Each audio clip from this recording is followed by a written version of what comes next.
Hey, what is up, everybody? Welcome to the Guilty as Charged podcast, coming to you live after a Chargers victory over the New Orleans Saints, 26-8. Lot to dive into today. Obviously, if you are watching this, Tyler Schoon is not here today. He is at a wedding, so real big bummer that he missed the Lad McConkey breakout, which we will get into. But very happy to be joined by our guy Alex Katzen. Alex, what's up, man? How you doing today? Doing good, man. Happy about the win. Happy to be the replacement Asian representative on the podcast today. And yeah, good win. Yeah, good win. I don't know if anybody else can hear my wife and her sister screaming downstairs, but I'm guessing something just happened in the Commanders and Bears game. I think that's what they were watching downstairs. Anyways. Yeah, lots to dive into I just today. heard someone downstairs yell as well. So I think it must have been, yeah. I'm pretty sure the Bills game is in hand, and I'm pretty sure the Chiefs game is in hand. So I'm pretty sure that's the game that they're watching. Yeah, I think it must be. Yeah, must be. All right. Well, today's show, of course, is brought to you by our friends over at PrizePicks, the best and easiest way to get into the daily fantasy sports world. They have great specials on. Okay, looks like the Bears won on a last-second touchdown. That sucks for the Commanders.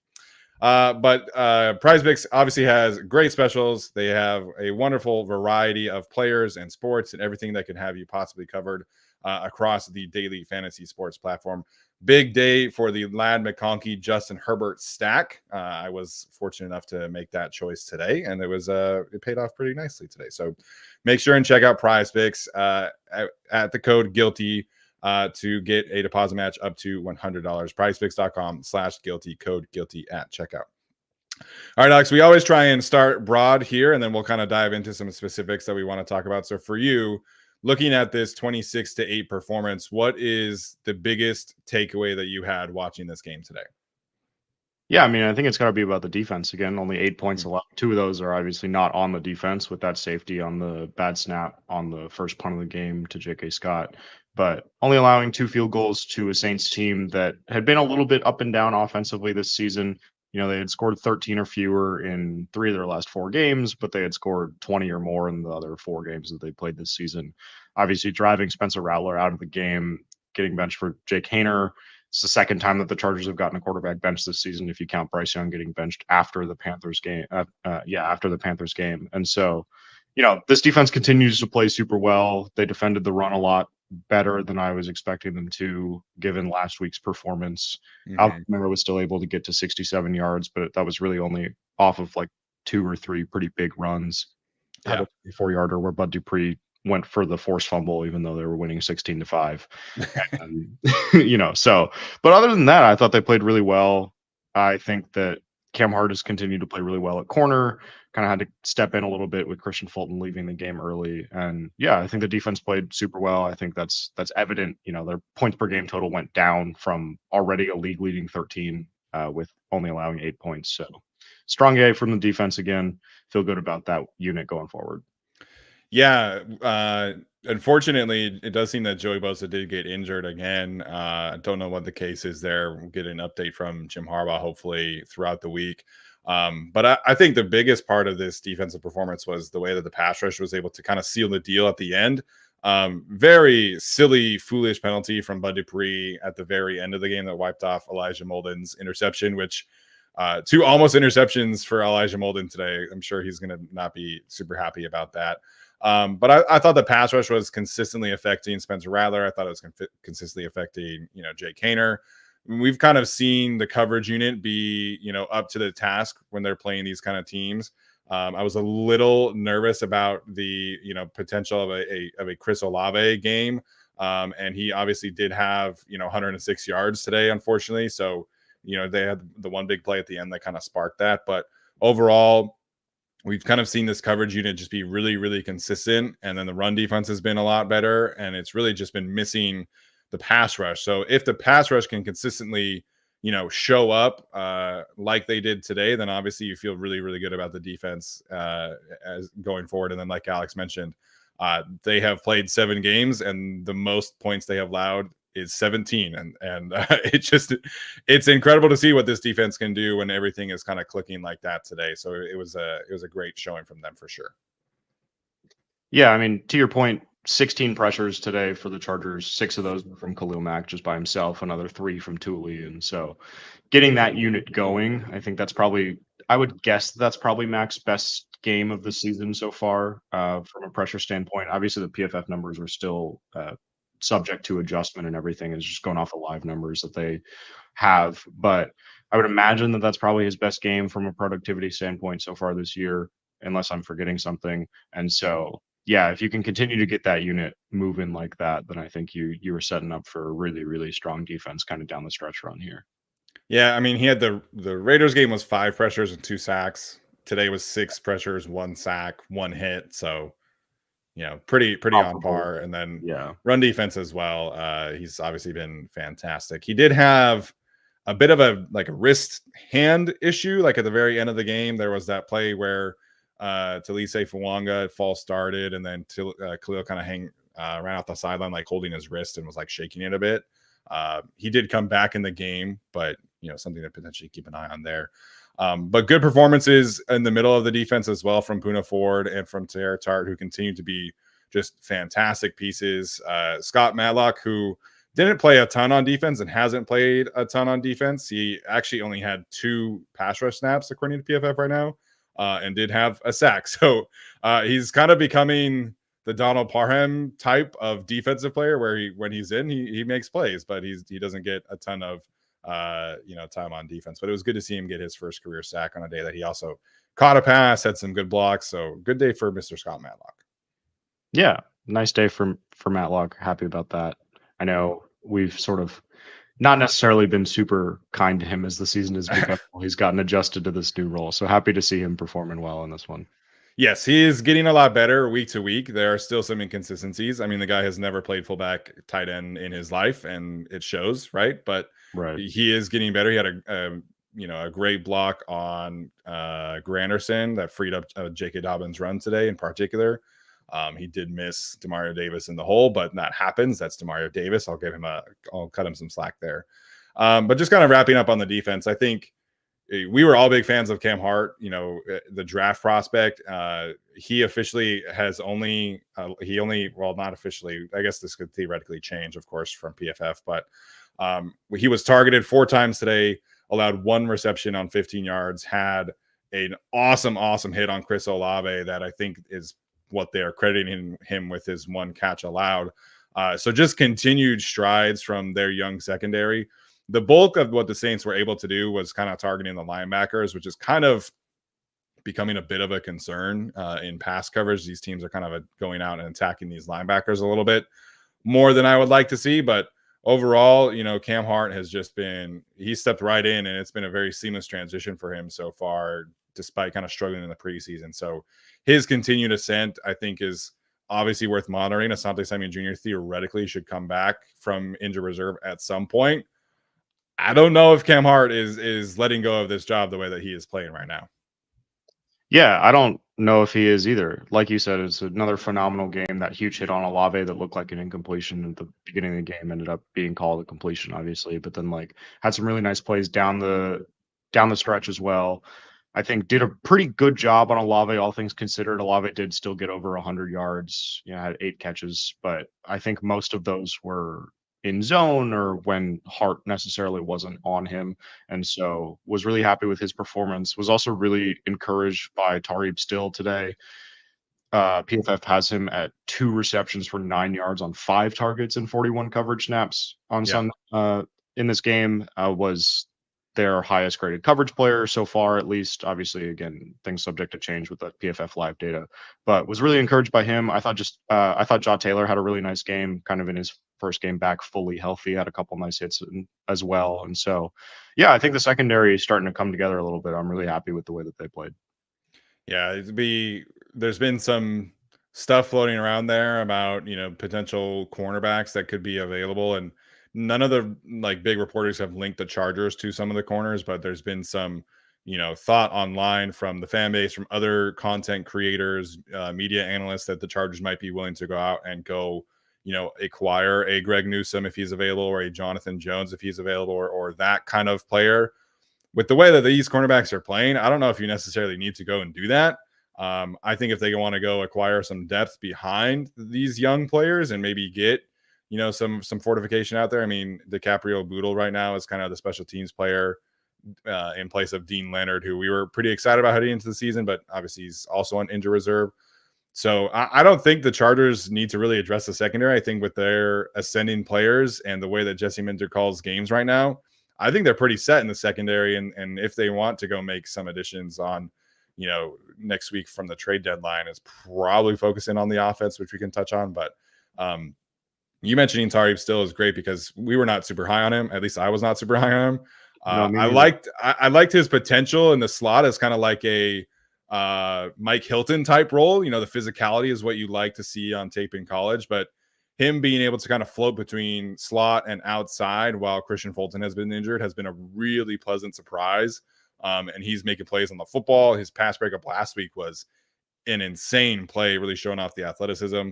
He's playing the run very well. And then I think he had a special teams tackle today as well. So Tariq Still, Cam Hart have been playing fantastic so far for the Chargers.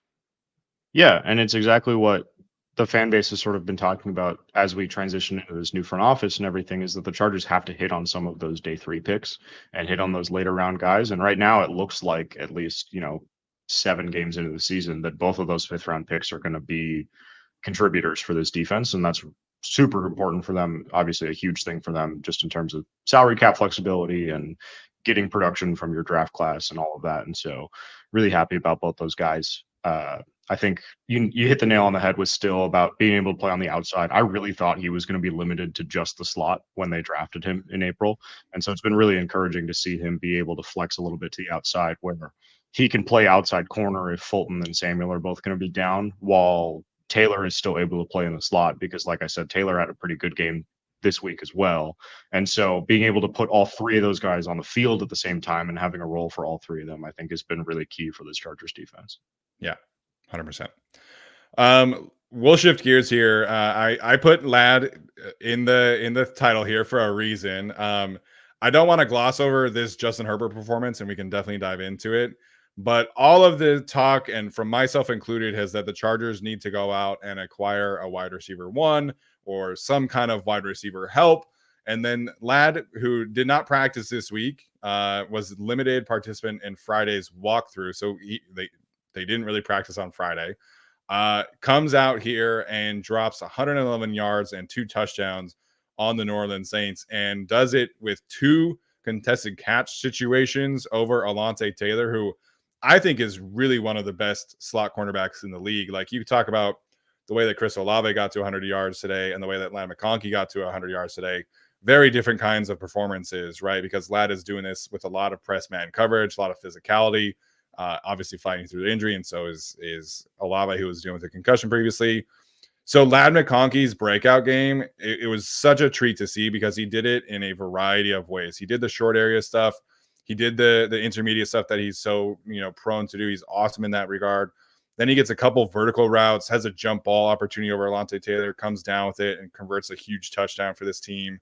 That really sparked them to finishing this game 26-8, and then the second jump ball on an insane throw from Justin Herbert. This team has been a little shy about funneling targets to Ladd McConkey, I think, in part because he's a rookie, in part because he's been injured. But for him to put this kind of performance out there is just so encouraging. The team desperately needed it. They needed some positive momentum coming off of the Monday night game where there's 0 touchdowns. And so Ladd McConkey being the spark plug, potentially showing that he could be a wide receiver 1 in this offense, maybe not a wide receiver 1 like on a league-wide perspective, right? But in this offense this season is huge for the Chargers. And I'm not saying they're not going to go out and trade for a receiver. They still might. But Ladd's ascension has gotten better and better each week. The film has been awesome to watch each week. He was only missing the volume. And then today he gets this kind of volume and has a massive opportunity, massive showing for this Chargers team that really, really needed it. And so, again, we can dive into to Justin Herbert's performance here, and I'm sure we will. But Ladd McConkey, to me, is the biggest story of the day because of kind of everything that's happening with the wide receiver discourse over the last couple of weeks from the fan base, from Dan Orlovsky and everybody who's watching this team on ESPN and everything like that. And Ladd responds with the best game of his career, his first 100-yard game of his career, and hopefully the first of many. So a big, big shout out to Ladd McConkey today. Yeah, I think no question that he's the story of this game, right? And you mentioned the volume, and he still wasn't even the Chargers' most targeted receiver. Yeah. Will Dissly had 7 targets today. J.K. Dobbins had 6 targets, as did McConkey. And so, like, they're still not really funneling him the ball as much as they could necessarily. They only threw 29 times all game as well. Yeah. And so there's still, I think, more room to target him. You know, we aren't getting a Keenan Allen 13 target game here out of Ladd McConkey in this one. And so that room, I think, is still there. And like you mentioned a little bit, he was doing all this while working through a hip injury that was limiting him in practice all week this week. Yeah. And so this isn't even necessarily him at full strength. And so to put down a performance like this against a Saints secondary that had been playing very well this season, obviously missing Paulson Adebo at corner this week after he broke his leg last week. And so they got him in some one-on-one matchups with Kool-Aid McKinstry a couple of times that freed him up a little bit. They had a couple of times where they got him in the slot where he was up against Ugo Amadi, who the Saints just brought up from the practice squad this week, who's kind of like a slot corner safety type. But yeah, working against like Alontae Taylor, like you mentioned, I think he's one of the best slot corners in the league right now. He's been fantastic this year. And so for McConkey to go out and perform like this, I think is a really encouraging sign for the offense. And I think in addition to that, the most encouraging part about it is that the Chargers are willing to throw him the ball downfield. I think we've seen that they've not only been shy about funneling him targets, but funneling anyone targets on downfield passing concepts. And a lot of that we can talk about, you know, some of that falls on the offensive line. Some of that falls on, you know, Herbert's ankle injury of like not wanting to get the ball out quicker. You know, earlier in the season when Herbert wasn't as mobile. And so there's all that sort of aspect to it of just now they're getting a little bit more comfortable. But I think that it was encouraging this week to see that they were more willing to throw the ball downfield and that was able to convert some of those opportunities into the big plays that we saw. Yeah, and I think this receiver core, like it needed this kind of performance from these guys. I mean, we got a big Jalen Rigor play. Like it was a wonderful catch, like toe tap and everything. I almost thought about, you know, having Alex Insdorf on here just for that specific play, but you know, it just unfortunately didn't work out there. But this group has been much maligned from the fan base. You know, the opposing analysts are out here crying for the Chargers to go out and acquire a wide receiver. And again, they still might. But when this group can play like this, and again, it's not perfect, right? Simi Foco didn't have any catches, but he drew a pass interference penalty. I thought that could have been a touchdown, the one in the end zone there. But so again, it's not a perfect group, and they're still missing Quentin Johnson. They're still missing DJ Chark. But if they can just make these plays consistently for this team, it's huge, right? And they're never going to be like a throw the football 55 times a game. But this receiver group, I thought, stepped up in a pretty big way today. Yeah, definitely. And I think, again, there's going to be room to add some guys. I think that I still sort of lean towards, I think that the Chargers are going to want to at least see what the offense looks like once DJ Chark comes back. And obviously getting Quentin Johnson back will be part of that as well. There's still a couple of weeks. Well, I guess there's only one more week until the trade deadline. There's one more game. Yeah. So the deadline is Tuesday, November 5th. So they can play. Yeah. So they can play the Browns game and then kind of see where they're at. But yeah. So I would say that like we'll probably, I don't know. I think that they probably want to see Chark at least once. Or they're not going to go out and get like a ball winning wide receiver like Chark is going to profile to be. Like they're not going to go out and trade for Mike Williams back from the Jets or something like that to be that sort of role until at least we see, not saying they're not going to do that at all, but that they're at least not going to do that, I think, until they see Chark play and see what he does for this offense. But right now, I think that you're as sort of silly as it sounds, with as much as we've been talking about the additions at wide receiver for the last couple of weeks here, I think right now you feel pretty decent about where this group is at, considering what you have, right? Yeah. Quentin Johnston and DJ Chark down. I thought Josh Palmer did a really nice job stretching the field today. Only had 2 catches, but 72 yards on those 2 catches, kind of working over the middle and working deep. His clear out route on that seam ball went on Ladd's 60-yard touchdown, where they kind of run that switch, and Palmer's running the seam and Ladd McConkey's running the slot fade. I think that obviously held the safety, and so McConkey was able to get a one-on-one matchup there. So I think that he played well. I thought Fehoko was pretty decent, like you mentioned, only had 2 targets, but the one was a borderline touchdown, and then the other one, I guess PFF is probably charting him with one outside of that one in the pass interference, because I don't think the pass interference counts as a play. But um but if it's not, then it's okay. He had 1 borderline touchdown and 1 where he drew a pass interference on Marshawn Lattimore. So Yeah. I'll take that from him. And then Jalen Reagor, 2 targets, and one of those is that like beautiful sideline catch. And those were the only 4 receivers that had a target all game. And Yeah. so I think you're happy with that, from this group, and especially again against a Saints defense that had played the pass pretty well this season. Kool-Aid McKinstry, I thought, had a pretty decent game, all things considered, coming in, as kind of his first start as a rookie. Obviously, Marshawn Lattimore is always a threat on the other side, and with Taylor in the slot. And so I think that you're happy with the way that this group performed. Yeah. Obviously, like we've both said, it doesn't mean that they're not going to add to the group in the next week or so here. But I think that right now, I think that it's less of a concern than I think it was yesterday. Yeah, you mentioning the competition here is super important, because Tyler and I were very nervous about the potential here for the Chargers receivers to get blanked, especially, there was a time when Ladd McConkey was not practicing. We were kind of thinking he might not play. And so if they did not have Ladd McConkey today, we're obviously having a very different kind of conversation. But I think, DJ Chark, we don't really know what he's going to look like coming back from this injury. They did activate his window 2 weeks ago, and maybe there's just a chance he's not, handling the recovery super well. We don't know enough information there. Everything else is just kind of speculation. But if you have DJ Chark as your kind of like vertical boundary X contested catch guy, you have Palmer and Ladd who kind of do the intermediate stuff. You have Quentin who can do occasionally vertical stuff, and then he's your short area guy, and then Darius Davis or Jalen Reagor are kind of your gadget players. And then the way that Justin Herbert is playing right now, that he's healthy, you can get enough out of that receiver room to make a push here. Now, I still think the Chargers would be wise to entertain a conversation here, because looking at the AFC, there's a real chance here to push for a 6 seed, and then maybe you catch somebody sleeping in the wild card round. There's a chance to overcome and over exceed these expectations heading into the season, where if you go out and you add a Deontay Johnson or a Darius Slayton type of vertical receiver, that can really help take your offense from, okay, maybe best case scenario here is like 18 to 22 to maybe this is like 12 to 14. And that's the difference between a 10-win team and an 11-win team. And that's the difference between potentially winning a playoff game versus like, hey, like scrappy season, wildcard team, like good job, pat ourselves on the back in the first year of a rebuild. So it's just, I still think they should entertain the conversation and they should go do their due diligence. But at the same time, I think this kind of performance with Ladd just kind of shows that, okay, like when push comes to shove, we have a guy who we know we can count on, and we can kind of build the room out from the rest of the way out.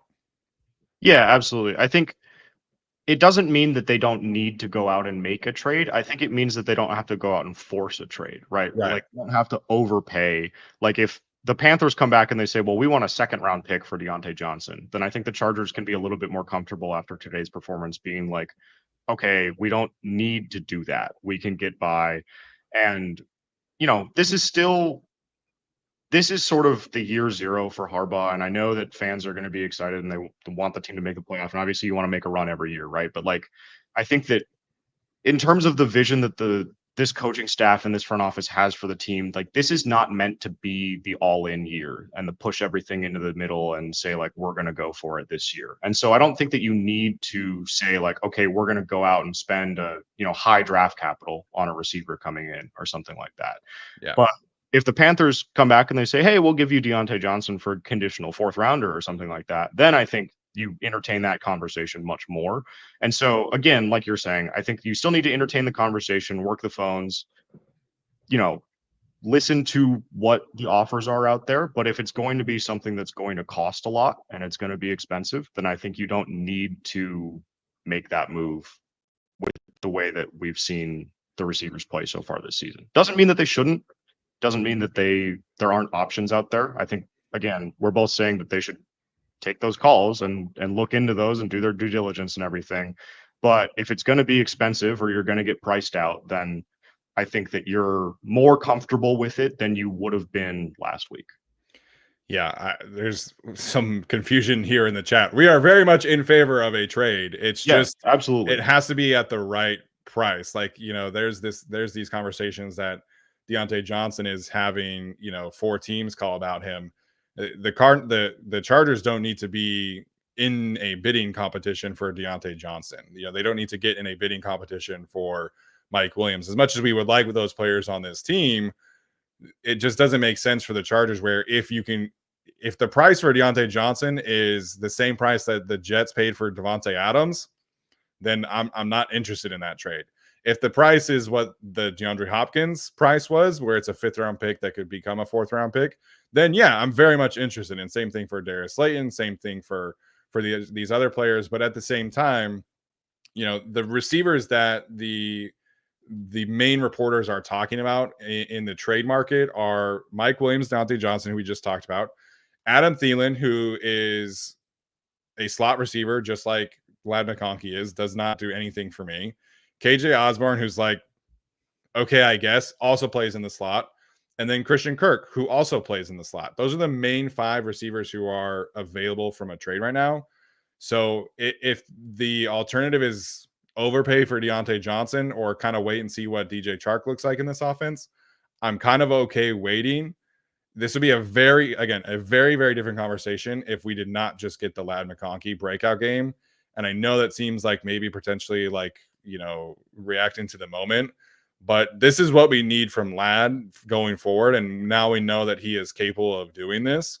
They haven't really shown a willingness to expand his role, and now they have. So I'm very much in favor of going out and trading for somebody if it's the right price, but it has to be the right price. I'm not going out there and spending a 3rd round pick. Unknown now out here saying that the Saints DBs are mediocre. I don't know what Saints DBs you're talking about. They have the best arguably slot corner in the league. Marshawn Lattimore has been a Pro Bowler, All Pro like 4 or 5 times. And then Kool-Aid McKinstry was a top 50 pick this year. That's a really freaking good cornerback room. So, let's put some respect on the Saints name here and put some respect on what Lad was actually able to do. Yeah. Again, in favor of a trade, but don't have to force it. Yeah. I think we're on the same page there. All right, let's talk about this Justin Herbert performance, man. I think that ankle is pretty healthy now. Oh yeah, God, he's so good. Much to the chagrin of Nathan Shepard, with one of the dirtiest plays I have ever seen in my entire life out there on the football field. Again, this is 3 weeks in a row of great Justin Herbert performances. He had 3 big-time throws, again, right now subject to change, 0 turnover-worthy plays. I think he was sacked 3 times. I think he easily could have been sacked 6 or 7 times, but that's Justin Herbert. And then some of the throws that he was making out there, man, like the throw to Josh Palmer where he has somebody right in his face and he's not able to step into it. The second touchdown to Ladd, the throw to Jalen Reagor, like he was in the zone today. And then he was chirping as well out there, as we've not really been able to see him. So 3 great games in a row from Justin Herbert. And again, we kind of were expecting this heading into the season where he's able to elevate some people. We were not really able to see that to start the season. Now coming out of the bye week, we're seeing what this offense can look like with Justin Herbert, a fully healthy Justin Herbert. And he was awesome today. I think one of the better games of the last few years, I think, is a safe conversation to have. Bit of a slow start, but once he got into a rhythm, man, like he was fantastic. Yeah, a couple people in the chat have mentioned that play that he makes to avoid the safety. I think it was in the 3rd quarter. Yes.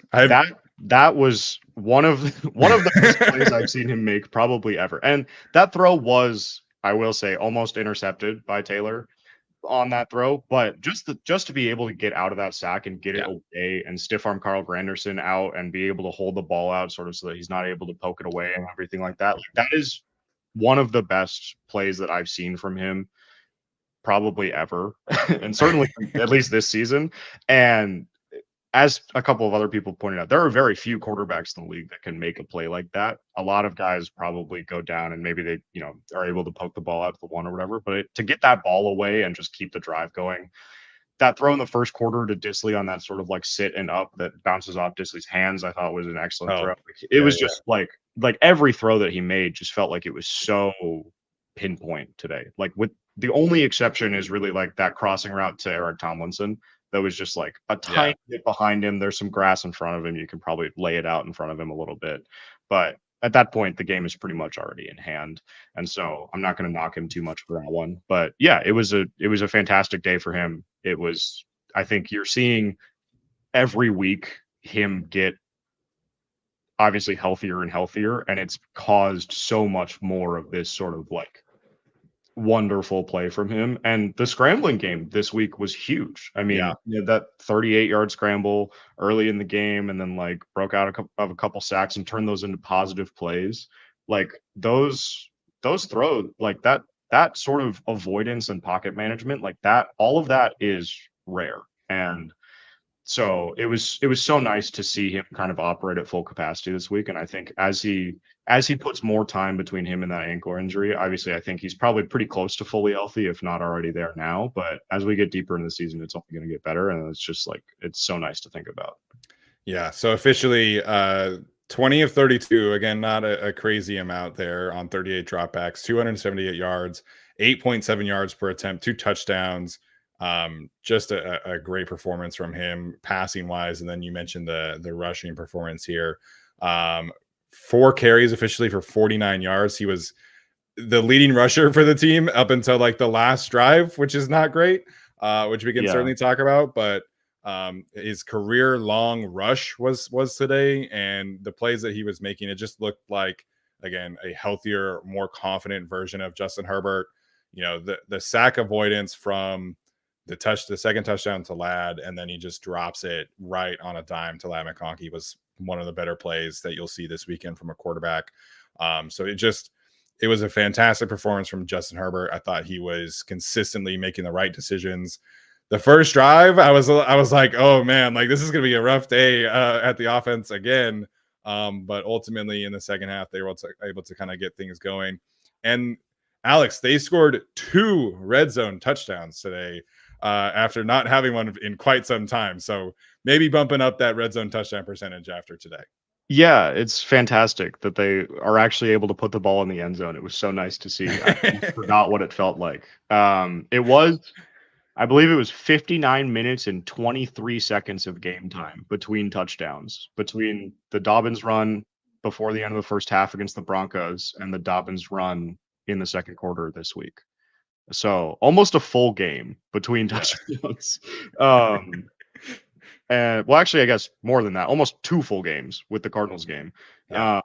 And so, you know, it was nice to see them put the ball into the end zone. And so, you know, getting Dobbins a touchdown, I think, is big for his confidence. He's kind of had to slog through a couple of defenses these last couple of weeks, even though the Cardinals and the Saints were not super good run defenses coming in to those games. It's been a little bit of a slog for him. So getting him into the end zone, I thought was nice. And then, like you mentioned, that red zone touchdown to McConkey was so good. It was just like, it was so nice. Like it's the perfect example of when a defender has his head turned, he's only guarding the width of his shoulders. Because Ugo Amadi never sees that ball until McConkey is going up for it. And it's just like, it's such a beautiful throw. And so, yeah, like the operational stuff was so much better this week for the Chargers.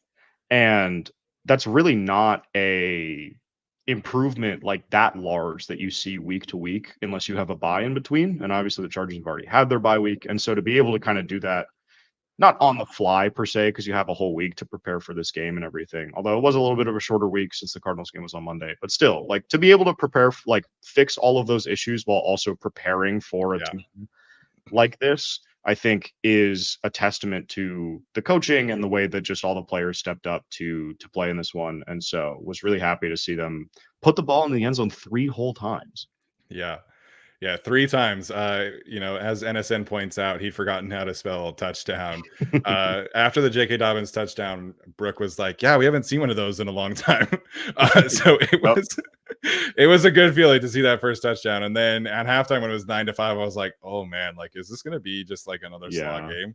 And then they were able to kind of like fix things out here. So yeah, it was great to see the offense have a day like today. Hopefully this can continue going into the Browns week.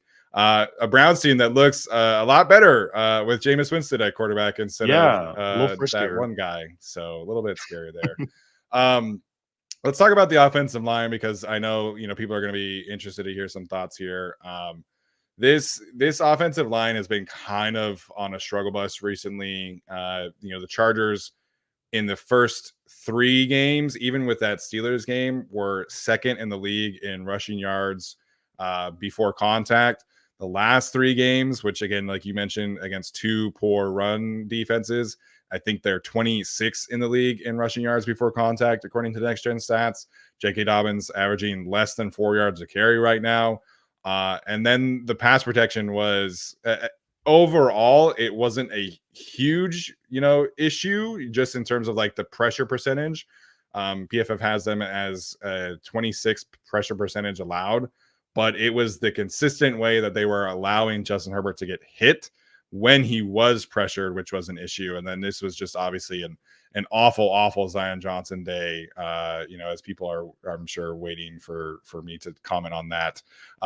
It was not a good day. It was probably the worst day of his career from a pass protection standpoint. So this offensive line, which is supposed to be a real strength of the team, and the 2 tackles are great, has some issues to work through if they're really going to make a strong playoff push. These are issues that have not gotten corrected yet, keep popping up, and it's really holding them back from reaching their ceiling as an offense. So this interior offensive line, Zion and Bradley Bozeman in particular, are a major issue from a stunt pickup standpoint, from blitz standpoint.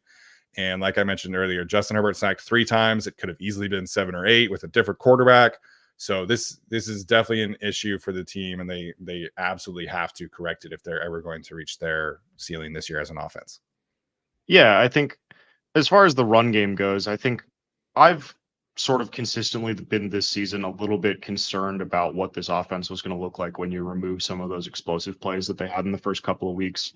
And Yeah. even like the yards before contact, but like against the Raiders and the Panthers, a lot of those Dobbins runs, like those stat lines are inflated a little bit by some like 30, 40, 60-yard runs that he had in those 2 games. And then obviously you get into the Steelers game and they're able to sort of shut that down. And now I think that you're starting to see that like, if you don't get one of those, if you don't break off a 20, 30, 40, 60-yard run in those games, then it has been a little bit of a slog, like I mentioned before. And so in terms of just like the consistency from a run game perspective, I think that there's been sort of a missing element these last couple of weeks. Again, the Cardinals and the Saints are not very good run defenses. The Saints came into this week as an even worse run defense than the Cardinals, and the Cardinals were 26th in the league in pretty much every metric as a run defense last week. And so, I think that like for as much as Zion struggled in the pass game this week, PFF has him as allowing 3 of the 7 pressures that the Chargers allowed as a team. I thought that it was really his worst game as a run blocker this week. Like I thought he struggled a little bit as a run blocker. And I think as far as like all the stunts and blitz pickups and stuff on the interior, I think that with Bozeman, it's only been 7 games, and I know that people want that sample size to mean more and to be bigger and to be more impactful. But like the fact of the matter is, for offensive line play, it takes some time to gel with those players. And with the injuries that Bozeman has been dealing with and the guards have been dealing with, like it's hard to develop that sort of chemistry. I'm not saying that Bozeman is playing well, he's not, but I'm just saying that like I think as the season goes on, you sort of see if that improves. And if it doesn't, then it's like, okay, this is completely dead on arrival. Like there's nothing to do about this. With Zion, I think it's a lot more concerning because he's playing next to Rashawn Slater the same way he has for his entire career. And he's still having these problems and he's still having these issues. And so I think that's a lot closer to me to being a panic point than the Bozeman thing is, at least after this week, right? And obviously, I know a lot of people are going to be like, well, we can't say anything bad about Bozeman this week after he comes to Herbert's defense on that dirty Nathan Shepard play. But I thought that, I mean, honestly, even apart from that, yeah, exactly, Adam. I think even apart from that, that play, let's call it sort of after the play, but that play, right? I think even apart from that, Bozeman played fairly well for his standards this week. I thought it was one of his better games that he's had in a Chargers uniform, at least. But with Zion, I think that it's getting to a point where you have to I don't know how much there is really to do about it. I'm not convinced that Jamari Salter would be that much better. No. But And he would be a significantly do, worse run blocker. right. Yeah. And so like you have to do something, and whatever that is, you kind of have to figure it out quickly because it's getting to a point where it is sort of like this is going to be one of the big concerns. And I think that the interior conversation obviously still starts with center because you don't really have a long-term option there, but I think guard is pretty rapidly rising up the list of things that this Chargers team is going to need this offseason. Yeah, and there will be some options in free agency there, which I would expect the Chargers to throw some money around. But with Zion, and again, I know people label me as a Zion guy because I loved him as a draft prospect. I fully am aware of his weaknesses and what he is struggling with. Like I'm not, neglecting the conversation by any means. We've addressed this conversation several times. That being said, you can at least hang your hat on him being outside of today, a very effective run blocker, and the Chargers' best success rate going left on the ground is not just a Rashawn Slater thing. It is also a Zion Johnson thing. He has been an effective run blocker, outside of today, and we'll see what the All 22 says. But his pass protection issues are consistently causing Justin Herbert to get hit, and it's a major issue. And I have said this, and I will continue to say it until it changes. But the issues with Bradley Bozeman is that this is what we kind of expected. They're only paying him like $1 million. I was not expecting Bradley Bozeman to be Corey Linsley by any means. But I definitely was expecting a veteran center who's been in the league for 8-9 years to come in and be a little bit more consistent from a communication standpoint. I mean, today again with the Saints did a delayed blitz, right? They got home. They're sliding protection to the left when the Saints are showing the pressure off of the right side. And stuff like that is happening every single week. And it's not just Bradley's fault. Justin Herbert has taken some ownership in that conversation as well. But these are issues that are affecting the ceiling of their offense. These pass protection issues should not be happening with a veteran group for the most part up front outside of Joe Alt, who currently allowed 0 pressures according to Pro Football Focus. So overall, when you look at the Chargers pass protection, when the starting 5 is out there, they're allowing pressure at under 30% rate, which is a top 5 clip in the league.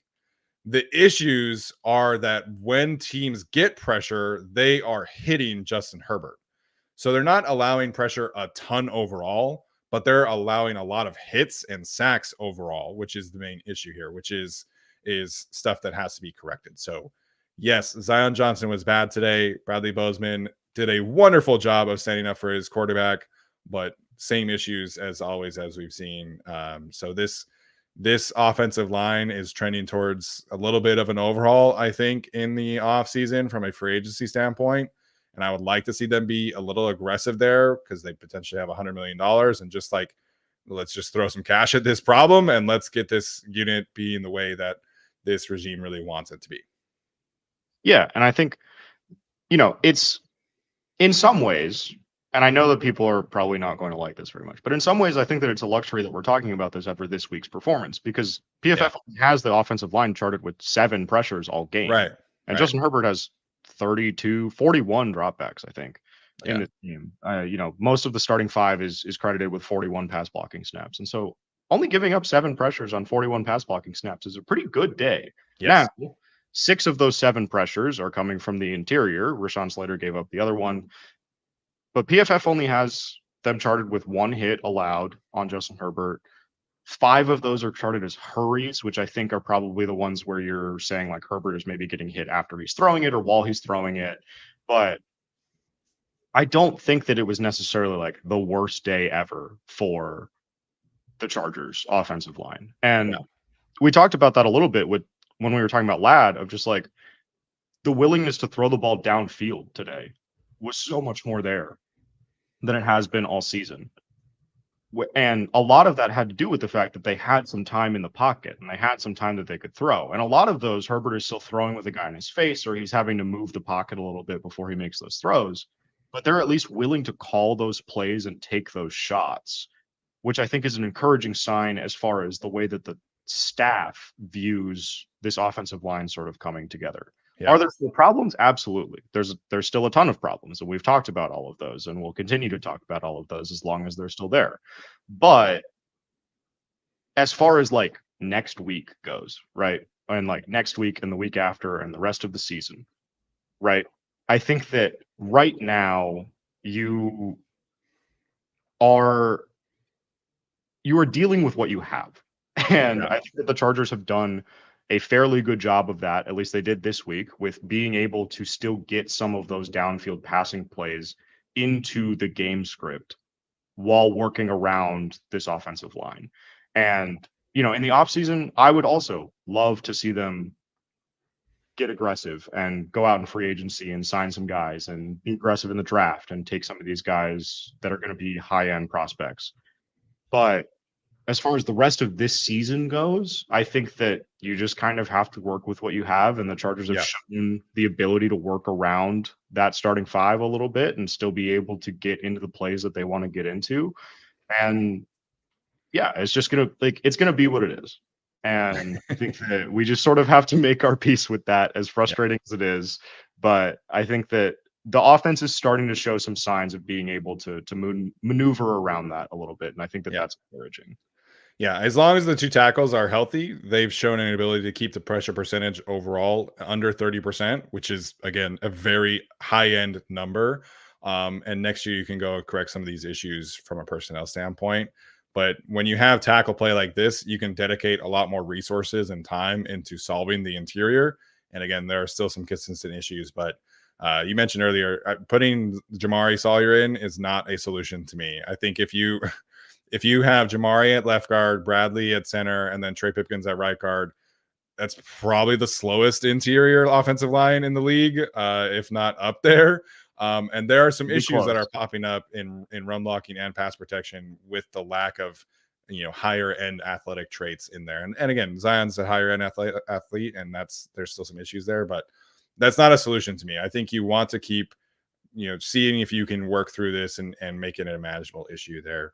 But overall, again, offense, 26 points. You take this 10 times out of 10. I know the Saints defense hasn't been awesome, but there's a lot of good players on that side of the football for the New Orleans Saints. All right, Alex, any final standouts to you or anything else you want to touch on before we get into some of these super chats, and then we'll head out of here for the day?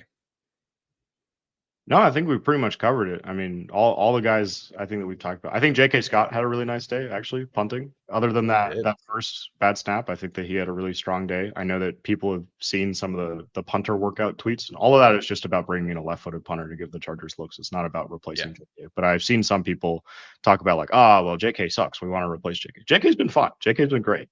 And I think that he was great today. And so just want to give him a quick shout out. But yeah, he averaged 49 yards per attempt today, which is fantastic. He had a 67-yard punt. He had 3 punts down inside the 20. So yeah, good day from J.K. Scott. When that safety happened, I was like, oh man, this is gonna be a good day. And then the Chargers were able to make it not much of an issue. So that issue will get corrected. Of course, you trust in Ryan Ficken to get that handled. All right, wrapping up with some super chats here. Always appreciated. Here from Daddy Don't Pull Out. Oh my goodness, I should have read the comment first. That is hilarious. But refs were going to let Herbert get intentionally injured. Yeah, I was shocked they did not, take that gator roll issue a little bit more seriously. And again, I thought Bradley Bozeman reacted appropriately, and that was a great time to have an enforcer like him out there. So. Very, very confusing situation. Hopefully the NFL looks at that.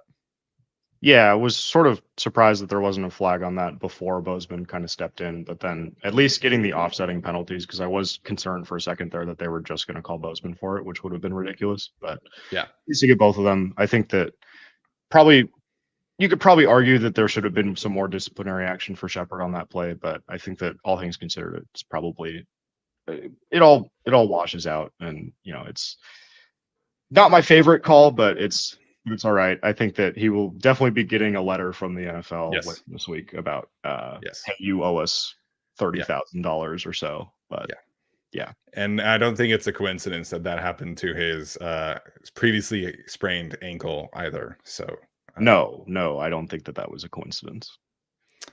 But anyways, NSN, he says, ladies, gentlemen, and my non-binary fellow Chargers fans, McConkey season has begun. Yes, it was great to see Ladd have his standout performance today. Yeah, fantastic. He's awesome. New Jersey Savage back in here. I wish we had just one of those TDs last week, SMH, but love the breakout from Ladidi.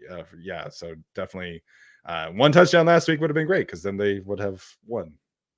Yes. If we could, if you could bank points and use them for next week or use them towards previous game results, I think that'd be great because you could take some of these 2-possession, 3-possession games and be like, well, actually, I want to use that touchdown on that game last week. Yes, that'd be great.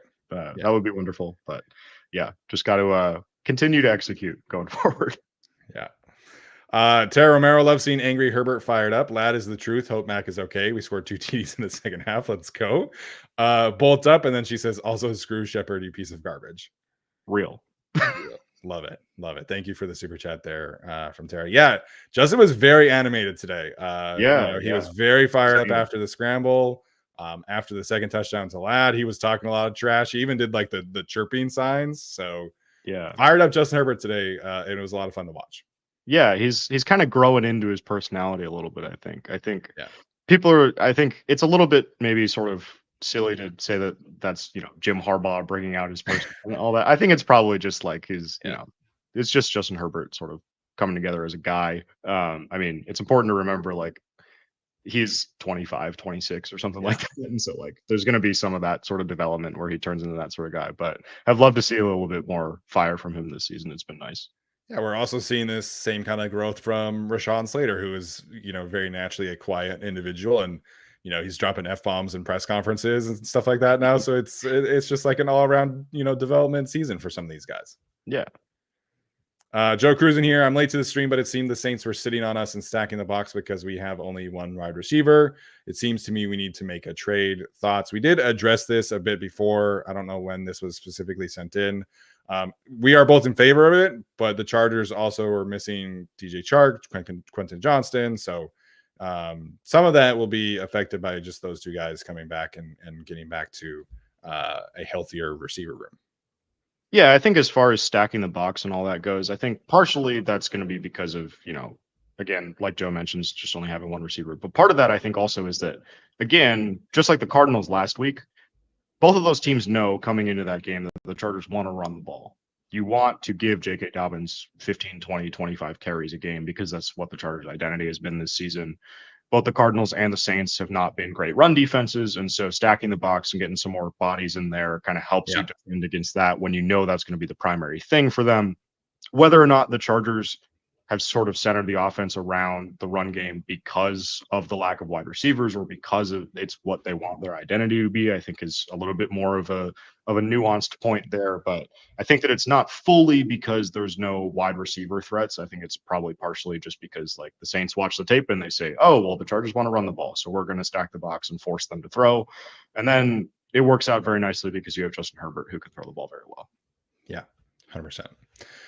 So we'll see. Next week will be a big test. The Browns do play with a lot of heavy boxes. They are a traditional 4-3 defense to the similar vein that the Saints play as well. So the Chargers are going to have to be able to create some misdirection. I think part of this is obviously, they have very specific personnel tendencies that teams I'm sure are queuing in on. Once Scott Matlock comes on the field, there's probably a pretty high chance that you're going to run the football in those plays. So it just makes them a little bit more predictable. Same thing with Eric Tomlinson. And so the Chargers are going to have to figure out some ways to create some explosive passes in those personnel sets. And up until today, they've done that through screen plays. The Saints were all over that today. So again, the Chargers offense will have to continue to evolve and we'll see if they're able to do that. Last one in here, unfortunately a negative one, but we got to do the super chats when we get them. So if anybody else wants to send a positive one to finish this off today, that would be swell. But Richard said it's time to call it, Steven. It pains me too. I loved him as a prospect, but the GAC poster boy, as Twitter would say, Zion Johnson is a bust. Again, I'm very aware of his situation. I'm very aware of his weaknesses. I will not use that word on any prospect, but Zion, it is fair to say, has not lived up to my expectations for the first round pick. It has not lived up to any expectations of a first round pick. And I think it hasn't lived up to his own expectations as well. So, again, I will not be using that word, but yes, he has not lived up to expectations. Is that fair enough to say? Yeah, I think I would agree with that. I was high on him too coming out. I was advocating for him as sort of the top choice after Chris Olave was off the board that year. And so, yeah, I don't think that it's a secret that he hasn't lived up to anyone's expectations, whether that's the fan base or people that liked him as a prospect or his own or the teams or anybody's. I think, and I'm sure that he would also love to be playing better. And so, it's just, it's tough. And, again, like we talked about, it's just, gotta mask those deficiencies as much as you can throughout the rest of the season. And then when we get to the off season, then you can sort of reevaluate whether or not you can get a replacement that's going to make a difference. Yeah. We were not the only people that liked him. Dane Brugler had him as a top 10 prospect in that class. Then Jeremiah had him as a top 15 prospect in that class. He was a great prospect, like objectively speaking. So it's not just us that we liked him. A lot of people liked Zion, and unfortunately, he has not figured it out just quite yet. But they needed a guard, and they took one, and you live with that mistake. And now we're on to a different regime. So the new regime can figure it out. Okay, thank you to NSN. That one game against Chris Jones. Yes, we'll always have that one game. I appreciate NSN for Brandon Thorne liked Zion quite a lot as well. So and he's like the best offensive line guy out there. Yeah. Anyways, NSN saved us. Appreciate that. We'll end on this one. We're 4-3. Herbie is playing like Herbie. Yay. I think it's a great way to sum things up from today. The Chargers at 4-3 are in a great position to potentially go on a run here and secure a playoff spot. So we'll see what happens. Obviously, we're at the midway point of the season now. Chargers at 4-3. A lot of room in the AFC to work here. And I'm excited to see how this team can figure it out to seal this deal and make a playoff push.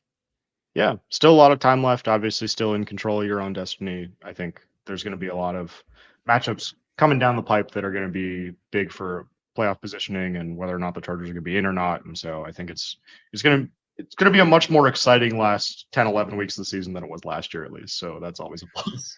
Yes, at this point last year, we were like already talking about draft stuff with you. I think we did like a mock draft in October with you on the show instead of recapping the game. So it should be a lot more fun this year. Yeah, definitely. All right. Well, that's going to do it for us today. Appreciate Alex for stepping in for Tyler. Make sure if you are unfamiliar with his work, he does do Katzon's Corner for us every single week on the channel. If you're a big draft nerd like the rest of us, it's a great time to go in there. Alex broke down some hidden gem receivers this week. Last week was some of the center prospects. So it's always in line to kind of what the Chargers' issues are and as well as where the scouts are visiting. So again, it's a great stuff. He's also over on Chargers Wire. And Alex, we appreciate you for jumping on. Any final words before we head out? No, I think that should about do it. Thanks for having me. Always happy to step in, and we'll see you guys later this week for Katzon's Corner, and it should be a good time. All right, man. Looking forward to it. Thanks so much for jumping in. Tyler and I will be back on Tuesday to our usual schedule. We appreciate you guys for so much for tuning in. This has been the Guilty as Charged podcast. As always, bolt up.